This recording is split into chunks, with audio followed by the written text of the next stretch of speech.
I've been intentionally adding fermented foods into my diet for the nutritional benefits, and I've had experience making my own homemade kombucha in the past. I don't really care for store-bought brands, and it's so easy to make I decided to restart my kombucha making routine. I still had the gallon canister from the previous kit I bought a few years ago, and all I really needed was the culture to get started again. So I was happy to find this kit from Fermentaholics. It not only had the culture, but everything I needed to start my first batch, such as the loose tea, the organic sugar, test strips, muslin cover, and a very helpful recipe and instruction card. Making kombucha is as easy as brewing tea. I simply brewed my tea and added the sugar.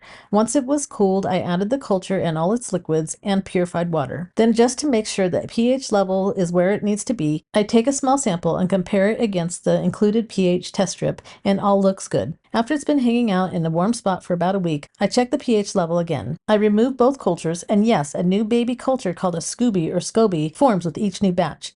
And I set them aside for the next time I make a batch. From here, I relied on the recipe card and decided to try a new to me flavor of blueberries, basil, and ginger. And then I made a few bottles with just plain ginger. The batch fills about 3 to 4 bottles depending on their size. I let these sit on the counter for a couple more days to get a little more fizzy, then into the refrigerator they go.